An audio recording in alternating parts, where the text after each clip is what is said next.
Bismillahirrahmanirrahim. Assalamualaikum warahmatullahi wabarakatuh. Waalaikumsalam warahmatullahi wabarakatuh.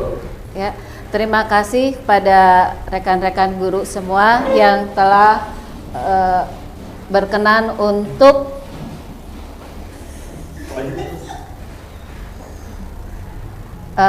ikut mendengarkan sosialisasi tentang disiplin positif, di mana ini adalah salah satu pemenuhan untuk tugas saya sebagai CGP di Angkatan 9 untuk aksi nyata di modul 1.4. Ya, kali ini kami akan menyebarkan pemahaman dan penerapan tentang pengalaman disiplin positif yang dilakukan di SMP Negeri 7 Kota Cirebon.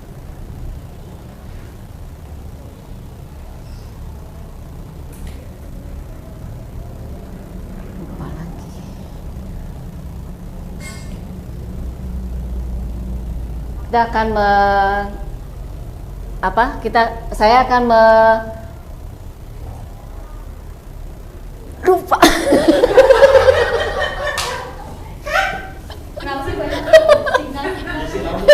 Ini. Ya. Slide sebelumnya aja biar pembukaan yang beliau. Kita lanjutkan. Di sini saya akan mencoba memaparkan tentang budaya positif. Mungkin dari Bapak Ibu guru ada yang mengenal apa itu budaya positif. Pernahkah Bapak Ibu melakukan sesuatu budaya yang berkaitan dengan budaya positif? Barangkali ada yang pernah melakukan atau pernah mengerjakannya tentang budaya positif. Pengertiannya dari budaya positif itu ada yang tahu barangkali?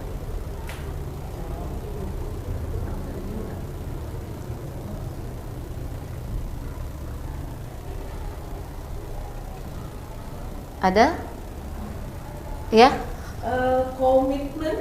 Komitmen, ya boleh. Ada lagi barangkali membicarakan tentang komitmen untuk budaya positif di sini?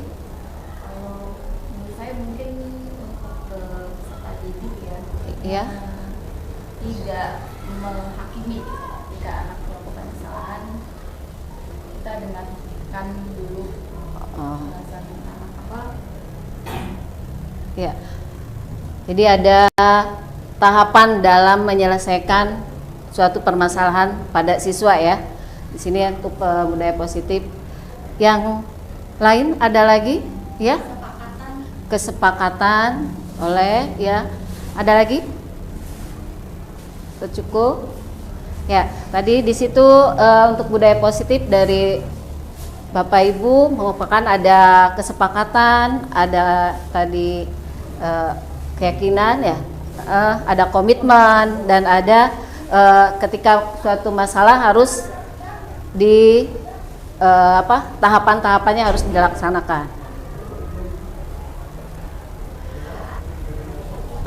Selain itu untuk budaya positif yang pernah mungkin bisa kita ambil juga budaya positif yang pernah itu mungkin kegiatan kalau di pagi hari ya, di pagi hari 5S ya, 5S itu juga kayaknya termasuk ke dalam budaya positif ya. Terus mengingatkan siswa dalam menjaga kebersihan itu juga bisa. Terus kita yang pernah dilakukan lagi di sekolah mungkin tadarusan ya, kita melakukan tadarusan ini yang saya pembiasaan budaya positif yang dilakukan di sekolah.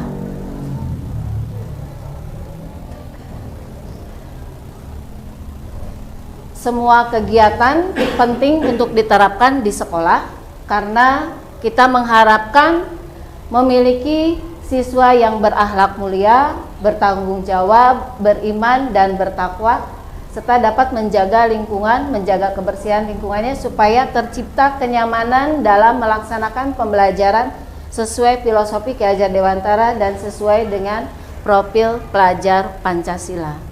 Itu untuk penerapan disiplin yang dilakukan di sekolah.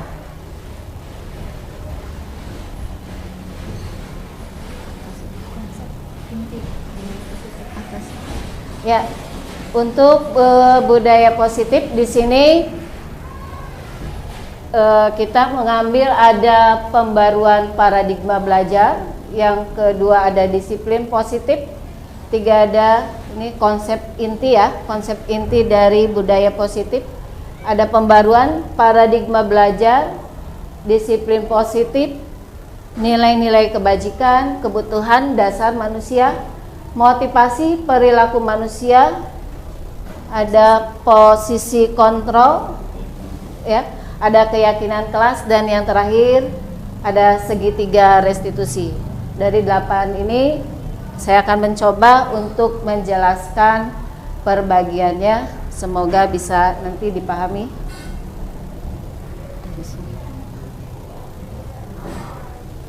Pembelajaran dengan paradigma baru.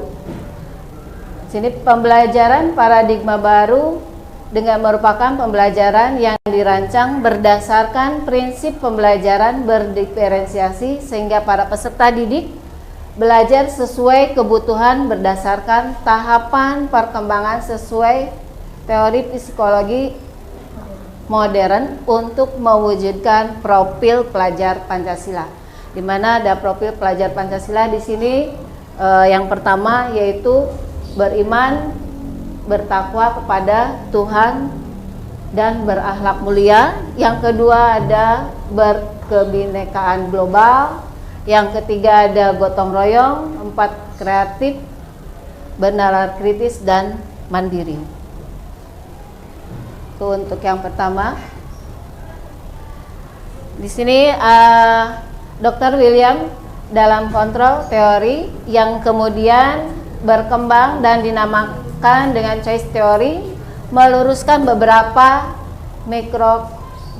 miskonsepsi tentang makna kontrol. Yang pertama, di sini ada ilusi guru mengontrol murid.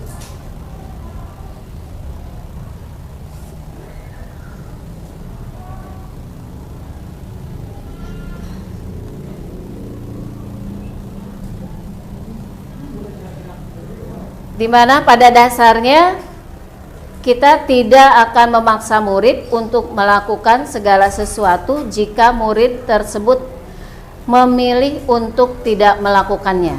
Ya, itu untuk ilusi guru mengontrol murid.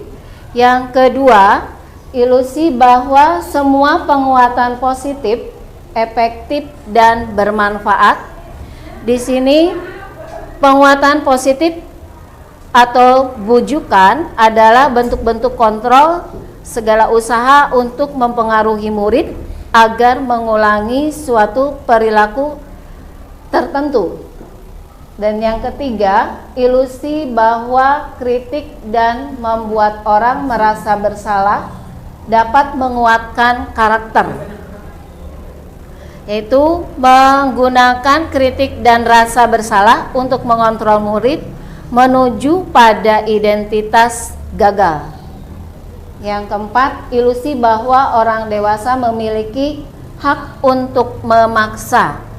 Di sini banyak orang dewasa yang percaya bahwa mereka memiliki tanggung jawab untuk membuat murid berbuat hal-hal tertentu. Walaupun yang dilakukan itu ada yang dapat diterima dan tidak dapat diterima.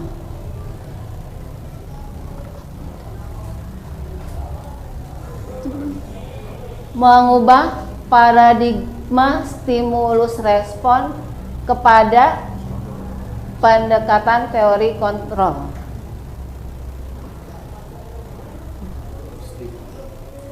Nggak kebaca. Ya, ini ada stimulus respon ini yang dahulu, kalau ini kegiatan dahulu ada realitas atau kebutuhan kita sama, tapi setelah menggunakan teori kontrol, di sini realitas atau kebutuhan kita mengamati pasti berbeda-beda tiap anak. Ya. Kalau dulu harus sama semuanya, kalau sekarang boleh berbeda-beda, nanti bisa diambil kesepakatan. Yang kedua, semua orang melihat hal yang sama. Kalau yang sekarang setiap orang memiliki gambaran yang berbeda. Mereka bisa mengemukakan pendapat masing-masing. Yang ketiga, kita mencoba mengubah orang agar berpandangan sama dengan kita. Kalau yang sekarang kita berusaha memahami pandangan orang lain tentang dunia. Berikutnya, perilaku buruk dilihat sebagai suatu kesalahan. Kalau di sini semua perilaku pasti memiliki tujuan. Orang lain bisa mengontrol saya. Kalau sekarang hanya kita sendiri yang bisa mengontrol diri kita sendiri. Orang lain tidak bisa. Terus berikutnya, saya bisa mengontrol orang lain. Kalau sekarang saya tidak, atau Anda tidak akan bisa mengontrol orang lain. Berikutnya, pemaksaan ada pada saat bujukan gagal. Di sini ada kolaborasi dan konsensus menciptakan pilihan-pilihan baru. Terakhir, ada model berpikir menang atau kalah. Kita selalu beranggapan kalau melakukan sesuatu berpikir ini akan menang atau kalah, tapi kalau sekarang berpikirnya kita harus menang dan selalu menang. Kita lanjut dengan disiplin positif, ya. Ini saya menuliskan di sini ada Diana menyatakan bahwa arti dari kata disiplin itu berasal dari bahasa Latin, yaitu disciplina, yang artinya berarti belajar. Berarti untuk disiplin itu kita memang di sini harus belajar supaya menjadi lebih baik dari sebelum-sebelumnya.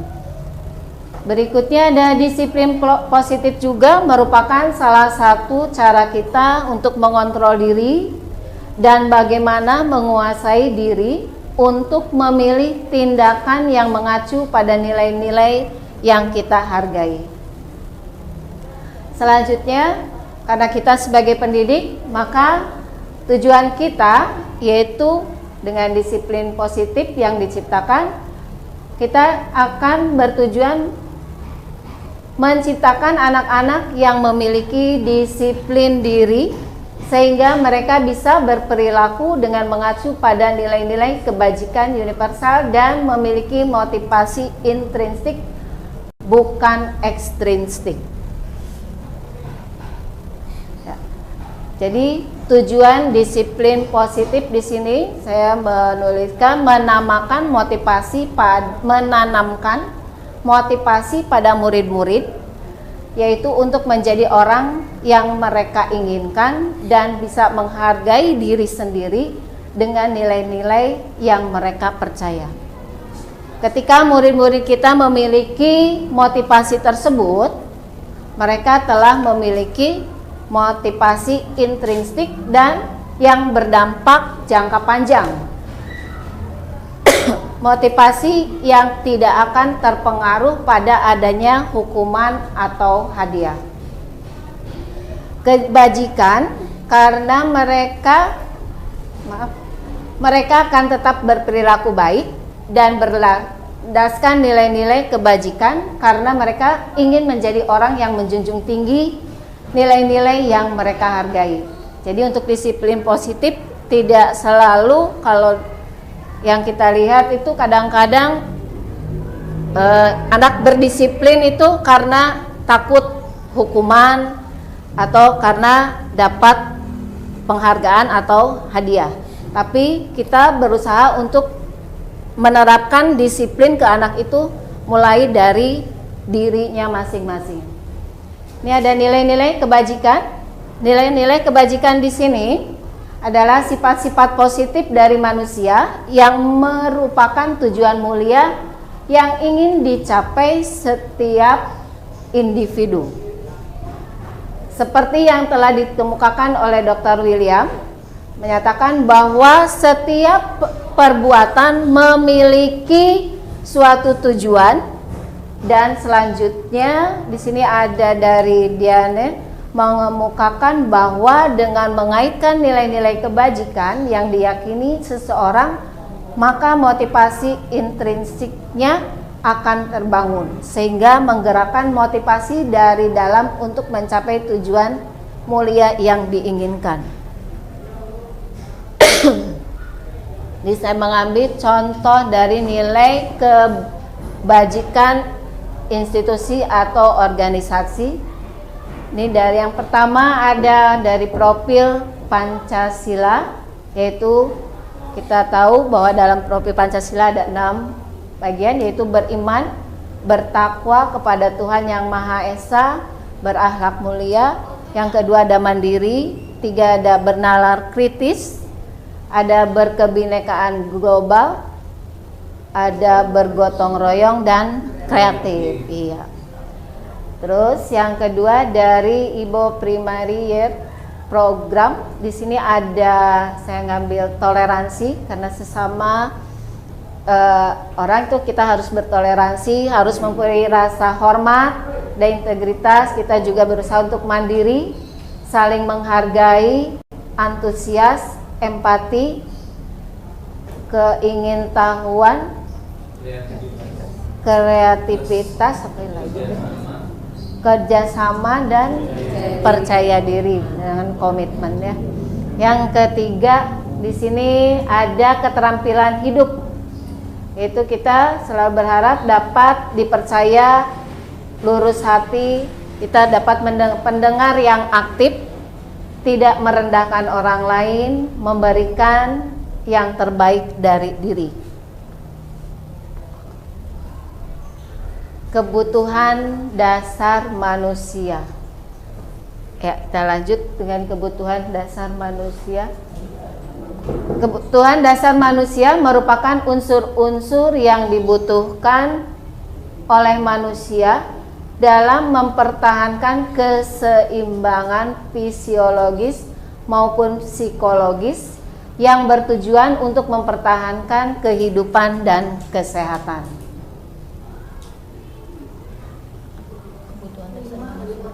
5 kebutuhan dasar manusia. Ya, kebutuhan dasar ada 5 bagian. Yang pertama ada kebutuhan bertahan hidup. Contohnya kebutuhan untuk tempat tinggal, untuk makanan, untuk pakaian, ya itu kebutuhan untuk bertahan hidup. Yang kedua ada kebutuhan kasih sayang dan rasa diterima. Jadi ada rasa diterima, ada kasih sayang, ingin disukai dan diterima oleh lingkungannya terutama. Yang ketiga ada penguasaan. Kebutuhan ini berhubungan dengan kekuatan untuk mencapai sesuatu, menjadi kompeten, menjadi terampil, diakui atas prestasi dan keterampilan kita, didengarkan dan memiliki rasa harga diri. Yang keempat ada kebebasan, yaitu kebutuhan akan kemandirian, otonomi, memiliki pilihan dan mampu mengendalikan arah hidup seseorang. Selanjutnya yang terakhir ada kesenangan. Kebutuhan ini kebutuhan untuk mencari kesenangan, seperti halnya bermain, kita tertawa. Bayangkan hidup tanpa kenikmatan apapun, pasti akan sangat menyedihkan.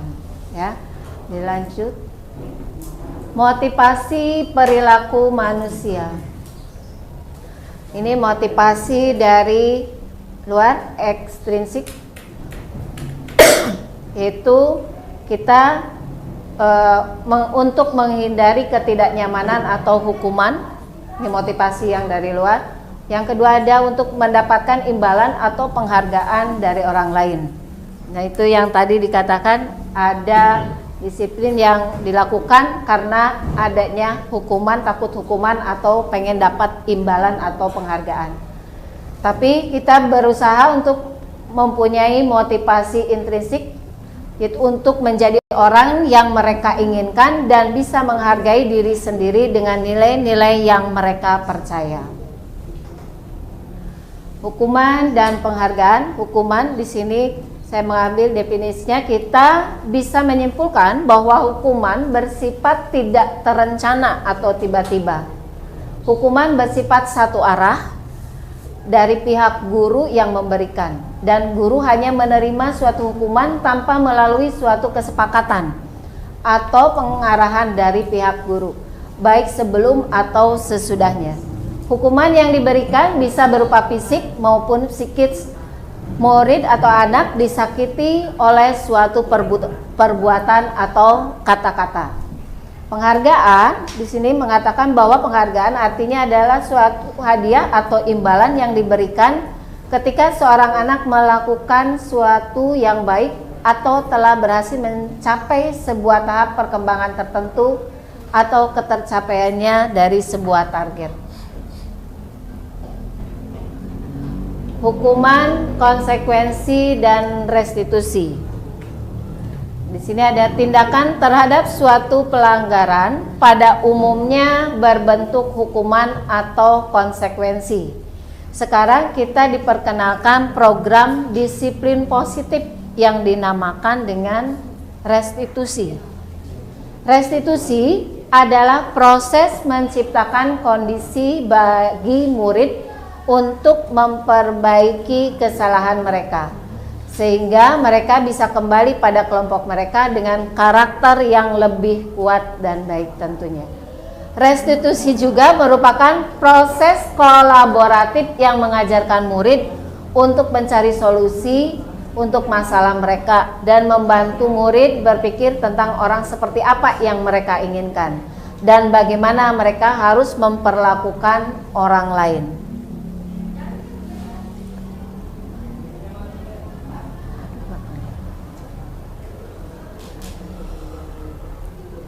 Ya, kita lihat ada pada hukuman di sini yang tadi perbedaannya. Hukuman sesuatu yang menyakitkan harus terjadi.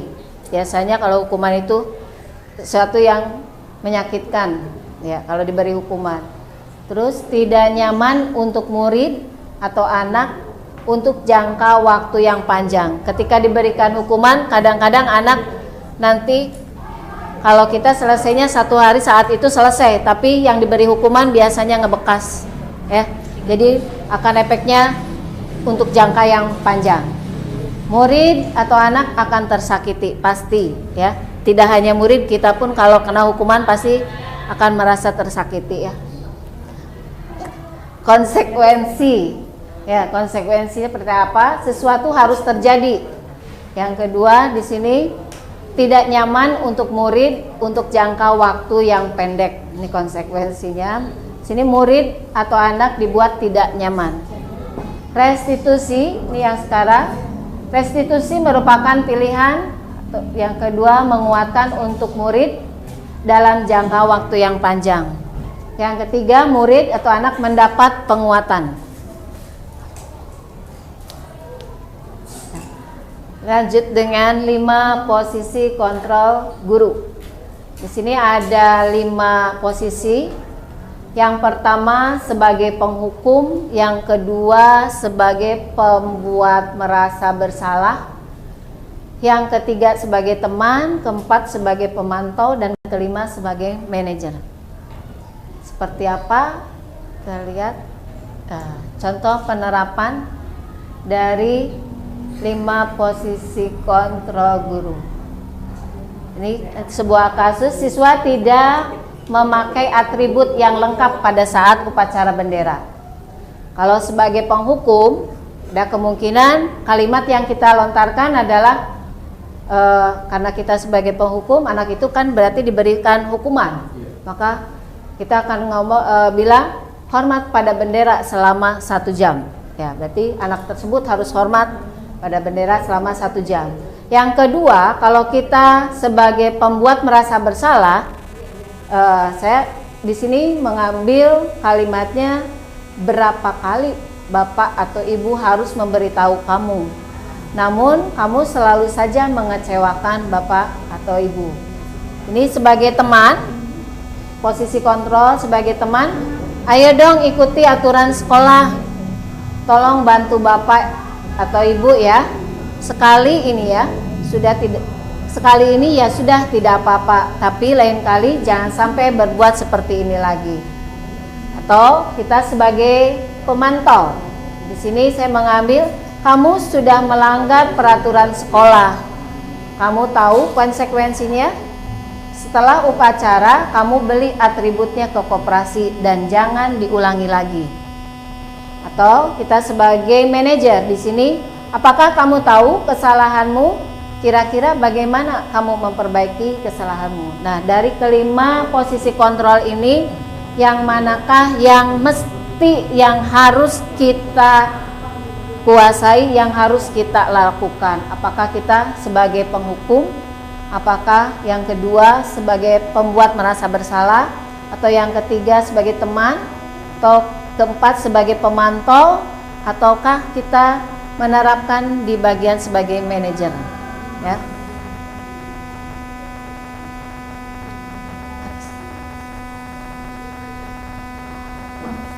Posisi kontrol apakah saya? Ya. Ini saya kecewa sekali dengan kamu. Nah, saya mengambil jawabannya adalah pembuat rasa bersalah. Benarkah itu? Benar-benar. Saya kecewa sekali dengan kamu. Benar-benar. Saya mengambilnya pembuat rasa bersalah. Betul. Ya, yang tadi ya. Yang kedua, apa rencanamu untuk menyelesaikan masalah ini? Saya mengambil di sini sebagai manajer. Apakah ini sudah sesuai? Ya. Sesuai ya. Yang ketiga, kamu tidak pernah benar melakukannya. Di sini saya ambil sebagai penghukum. Ya. Kalimatnya. Ya. Ayolah lakukan demi ibu ya. Di sini sebagai teman. Terus yang terakhir, kamu tidak akan mendapat nilai jika tidak mengerjakan tugas. Sini sebagai pemantau. Ya. Gitu. Ya. Oke, kita lanjutkan dengan keyakinan kelas. Mengapa harus keyakinan kelas? Mengapa bukan peraturan kelas? Apa perbedaannya keyakinan kelas dan peraturan kelas? Ada yang tahu keyakinan kelas atau peraturan kelas? Barangkali dari teman-teman ada yang mengetahui apa sih keyakinan kelas? Apa sih peraturan kelas? Mangga barangkali ada yang mau berpendapat. Kan di sini juga ada wali kelas. Mengapa harus keyakinan kelas Ya. Padahal bisa pelan-pelan ya, harus kelas-kelas ya. Mengapa harus keyakinan kelas? Kenapa bukan peraturan kelas? ya? Kalau mungkin kalau keyakinan seharusnya tidak harus tertulis, tidak harus terucap setiap saat, tapi dia melekat di hati dan pikiran. Itulah keyakinan. Kalau peraturan tertulis, Tertulis. biasanya tertulis dan Ya. sudah ada gitu. Nggak ada Ya. dari dulu Ya. sesuai Sesuai. Oke. Ya, terima kasih. Itu keyakinan tadi katanya nggak usah dituliskan karena sudah melekat di hati. Kesadaran. Kesadaran dari diri sendiri ya. Nah, kita lihat yang saya tuliskan, yang saya simpulkan di sini. Nih. Ya, saya mengambil di sini menurut Gosen suatu keyakinan akan lebih memotivasi seseorang dari dalam, gitu, atau memotivasi secara intrinsik. Seseorang akan lebih tergerak dan bersemangat untuk menjalankan keyakinannya daripada hanya sekedar mengikuti serangkaian peraturan. Ya. Keyakinan juga itu dilakukan karena ini keyakinan kelas. Tadi saya ngambilnya keyakinan kelas itu kita disepakati kesepakatan dari semua siswa yang ada di kelas tersebut, termasuk mungkin dengan wali kelasnya atau bahkan bisa dengan guru mata pelajaran. Itu untuk keyakinan kelas. Sedangkan peraturan kelas biasanya terbit tanpa persetujuan dari pihak objek yang harus melaksanakan. Biasanya peraturan itu ditentukannya langsung oleh pihak sekolahnya, ya. Sementara siswanya tidak ikut terlibat. Itu menurut saya untuk perbedaan dari keyakinan dengan peraturan.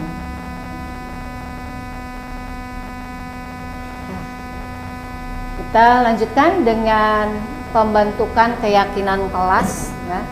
Ini bisa kita praktekkan nanti di kelas. Mungkin Bapak dan Ibu bisa membuat keyakinan kelas dengan siswanya. Tidak hanya tadi saya katakan, tidak hanya siswa dengan wali kelas, mungkin juga ada guru pengajar dengan siswanya. Ini yang harus kita pakai di sini, kalimatnya bersifat abstrak ya, berupa pernyataan universal, dibuat dalam pernyataan yang positif, tidak yang negatif, sedikit namun mudah untuk diingat, sesuai kondisi kelas dan sekolah sehingga mudah untuk kita terapkan. Semua warga sekolah atau kelas ikut dilibatkan dalam membuat keyakinan kelas. Kita lanjut dengan segitiga restitusi. Segitiga restitusi adalah proses menciptakan kondisi bagi peserta didik untuk memperbaiki kesalahan mereka, sehingga mereka bisa kembali pada kelompok mereka dengan karakter yang lebih kuat. Ini untuk segitiga restitusi kita awali dengan ketika ada permasalahan, menanggapi atau menyelesaikannya, kita berusaha menggunakan segitiga restitusi karena kita tadi udah ada keyakinan dan sebagainya. Yang pertama di sini ada menstabilkan identitas. Setiap orang biasanya sering menggunakan setiap orang pernah melakukan kesalahan. Kamu bukan satu-satunya yang pernah melakukan ini. Setelah itu kita gunakan validasi tindakan yang salah. Kita bisa menggunakan kalimat kamu tentu punya alasan mengapa melakukan itu. Atau adakah cara yang lebih efektif untuk mendapatkan apa yang kamu butuhkan. Terus yang ketiga setelah kita tahu, kita menanyakan keyakinan, karena mereka juga tadi udah membuat keyakinannya. Keyakinan kelas apa yang telah kita sepakati? Ketika anak melakukan itu, kita tanya lagi keyakinan apa yang telah kita sepakati? Atau kita lanjutkan dengan kamu ingin menjadi orang seperti apa ketika anak tersebut melakukan kesalahan. Ini ada yang pertama, menstabilkan identitas. Bagian dasar dari segitiga bertujuan untuk mengubah identitas anak dari orang yang gagal karena melakukan kesalahan menjadi orang yang sukses. Kalau kita ingin ia menjadi reflektif, maka kita harus meyakinkan si anak dengan cara mengatakan kalimat-kalimat seperti ini. Yang tadi saya katakan ada berbuat salah itu tidak apa-apa, tapi ada apanya. Di sini ada tidak ada manusia yang sempurna. Nanti tinggal ditambahkan kalimatnya. Terus saya juga pernah melakukan kesalahan seperti itu, ya. Seumpamanya kita memang pernah ya. Terus kita bisa menyelesaikan masalah ini. Bapak Ibu tidak tertarik mencari siapa yang salah, tapi Bapak dan Ibu ingin mencari solusi dari permasalahan ini. Ya. Kita lanjut dengan kamu berhak merasa begitu. Yang selanjutnya, apakah kamu sedang menjadi teman yang baik buat dirimu sendiri? Ini yang dipakai untuk menstabilkan identitas. Ya, silakan nanti bisa dicoba ketika ada siswanya yang mendapatkan masalah, apalagi di sini juga ada guru BK ya. Yang kedua, ada validasi tindakan yang salah. Ya, guru PKN. Setiap tindakan kita dilakukan dengan satu tujuan, yaitu memenuhi kebutuhan dasar. Menurut teori kontrol, semua tindakan manusia, baik atau buruk, pasti memiliki maksud atau tujuan tertentu. Seorang guru yang memahami teori kontrol pasti akan mengubah pandangannya dari teori stimulus respon ke cara berpikir proaktif yang mengenali tujuan dari setiap tindakan.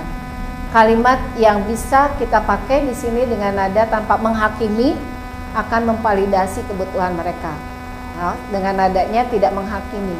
Padahal kamu bisa melakukan yang lebih buruk dari ini ya. Kedua, kamu pasti punya alasan mengapa melakukan hal itu. Yang ketiga, bisa kita gunakan kamu patut bangga pada dirimu sendiri karena kamu telah melindungi sesuatu yang penting buatmu. Terakhir, saya menulis kamu boleh mempertahankan sikap itu, tapi kamu harus menambahkan sikap yang baru. Dan yang terakhir untuk tidak restitusi ini ada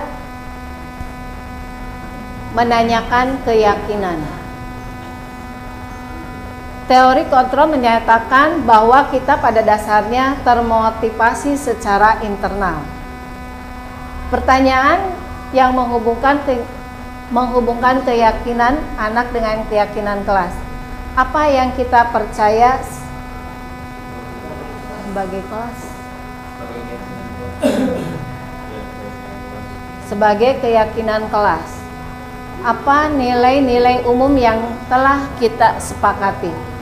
Apa bayangan kita tentang kelas yang ideal? Kamu mau jadi orang seperti apa? Ini mungkin untuk segitiga restitusi. Contoh penerapan restitusi itu ya di gambar. Ini yang video kemarin, video restitusi yang pernah saya lakukan waktu di ruang dekat itu.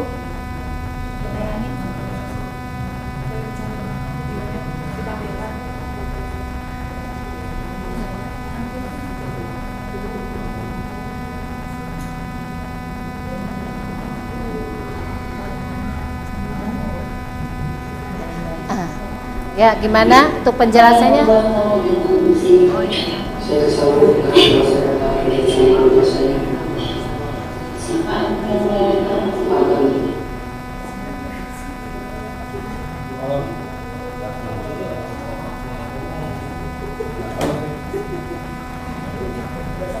Ya, gimana penjelasannya? Udah cukup? Ini contoh yang pernah saya lakukan. Apa yang membuat kamu datang ke sini? Saya kesal karena saya telah menerima siapa yang menjadi kamu? Entah dia juga akan menjadi jadi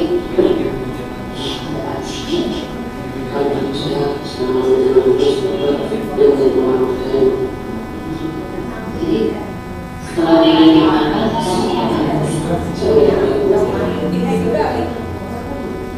diberikan akadnya itu mengeluarkan dan jika kamu melakukan tindakan itu ya ini juga tidak akan posisi kamu mungkin akan sama melakukan yang dilakukan di setiap perilaku pasti ada apa alasannya apa alasannya tidak sampai melakukan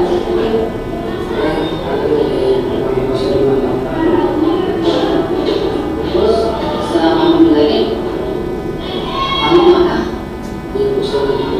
mulai hanya lagi saja dimenangkan tindakan yang baik sampai mengukur maka tidak terus akan itu setelah kamu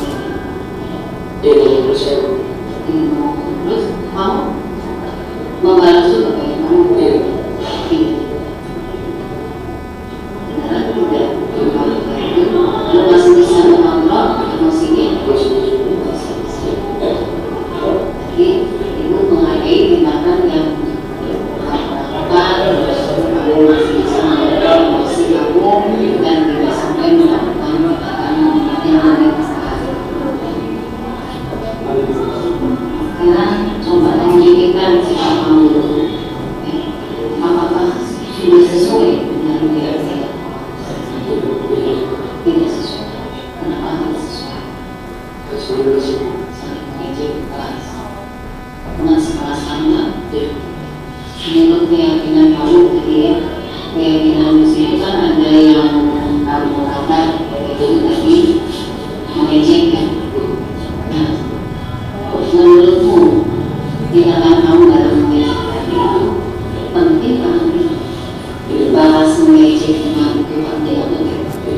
Ada keuntungan tidak ada tapi tetap kamu lakukan menurut kamu itu tidak penting kenapa kamu melakukan hanya alasan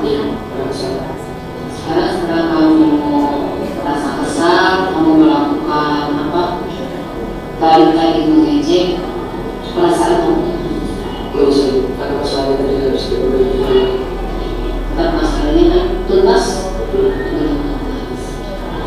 Sekarang jika menurut kamu yakin, jika menurut kamu itu penting, keyakinan apa yang kamu lakukan ketika kamu melakukan tindakan itu, maka kamu bersedia mengklarifikasi masalah tersebut atau memperbaiki.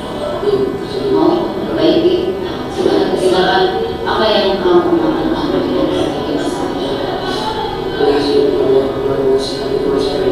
misalnya tidak dengan cara kekerasan dan tidak dengan membalas lagi, tapi kamu memberikan nasihat pengertian kepada Maulah jejak yang melakukan itu sudah bagus, nanti tidak kamu lakukan supaya nanti terjadi tadi yang namanya teman-teman selisih paham pasti ada, tapi jangan sampai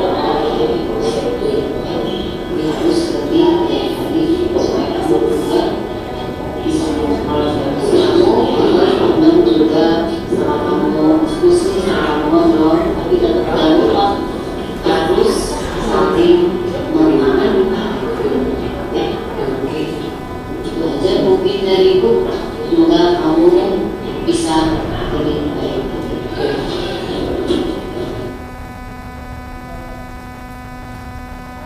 ya. Itu contoh penerapan restitusi yang pernah saya lakukan. Mungkin cukup sekian untuk materi. Ada yang mau ditanyakan? Udah paham? Ya, terima kasih. Saya tutup. Billahi taufik wal hidayah. Wassalamualaikum warahmatullahi wabarakatuh.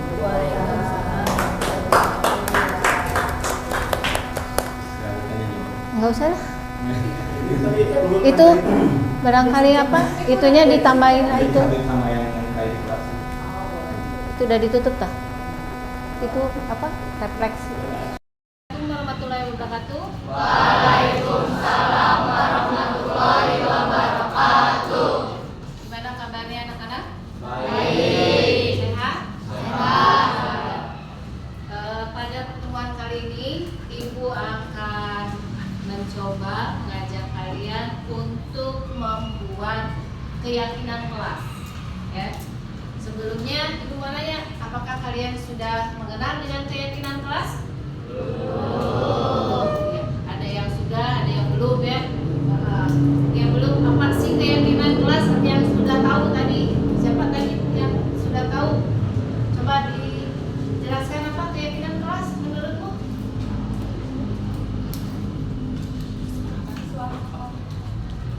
Suatu komitmen ya.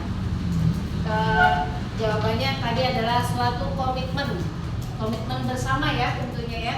Ya, itu memang benar. Kita akan membuat suatu komitmen secara bersama. Kita tahu kalau di sekolah itu biasanya ketika kalian masuk itu ada tata tertib ya. Ada tata tertib. Biasanya kalian ikut andil tidak di situ membuat tata tertibnya? Ya, tidak ya. Tapi yang membuat tata tertib biasanya sudah ada ditentukan oleh sekolahnya masing-masing ya. Di sekolahnya masing-masing ada. Di situ kita tidak ikut andil, maka kita tahu perbedaan antara peraturan atau tata tertib dengan keyakinan kelas. Kalau keyakinan dibuatnya oleh siapa? Oleh kita ya, dari kelas semuanya ya. Oke, contohnya untuk keyakinan kelas ada yang sudah tahu barangkali tadi. Ada yang sudah tahu keyakinan kelas itu contohnya seperti apa? Bisa memberikan contoh? Kenapa geleng-geleng? Tidak tahu. Ada yang tahu? Contohnya ya apa? Menjaga tutur kata yang benar. Ya, contoh. Ada lagi yang mau? Ya, silakan. Sesuaikan dengan tempatnya.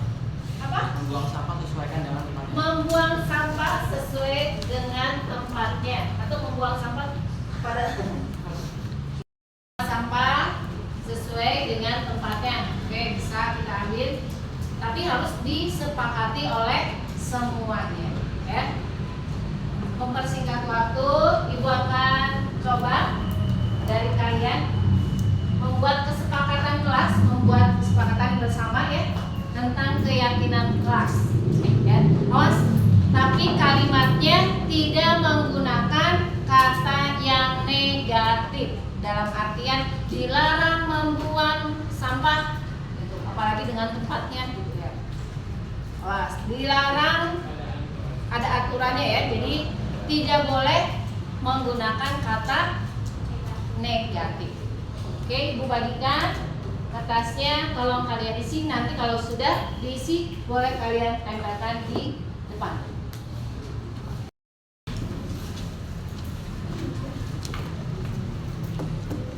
Oke, silahkan kalian isi dulu. Ayo.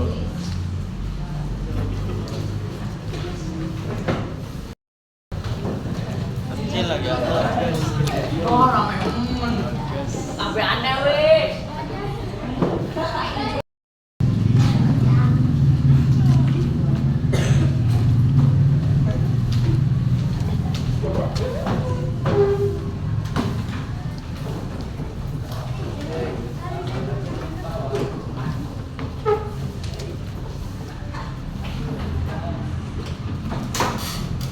Sudah semua? Sudah. Kita lihat tadi penggunaan apa ini? Pembulian di kelas termasuk atau tidak ya? Stop pembulian di kelas. Karena masih ada kata negatif. Masih ada kata negatif dari kata stopnya. Harusnya kita enaknya pakainya apa?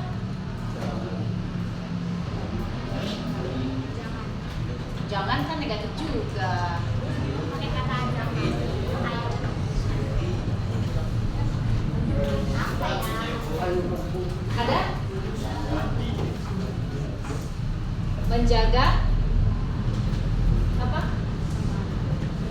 Kenyamanan ya, jangan membuli ya. Di sini apa ini? Melaksanakan piket. Nah, melaksanakan piket kita gunakan ya, tidak ada kalimat atau kata negatif, tapi kayaknya lebih nyaman menjaga kebersihan. Bisa kita ambil ya. Terus ini ada jaga kebersihan, sama ini menghargai, saling menghargai. Ini bisa kita ambil ya. Bisa dibantu tadi yang pertama, saling menghargai, bisa dituliskan, nanti kita buat keyakinan kelasnya. Satu orang sekretarisnya siapa? Oh iya, silakan. Ada dua sekretarisnya. Menjaga kebersihan, Menjaga kebersihan. Yang ketiga, datang tepat waktu. datang tepat waktu. Coba dua lagi. Terlalu sedikit tuh. Apa dua lagi? Kalimat yang di sini soalnya semua ini saling menghargai, kelas bersih sama, piket ini sama. Jangan terlalu berisik. Berarti apa itu? Tidak terlalu berisik kan tidaknya negatif tuh. Pakainya kalimat positif, tidak terlalu berisik apa?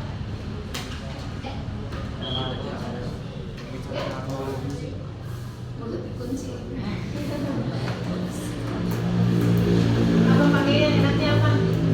Kan harus dari kalian juga. Apa?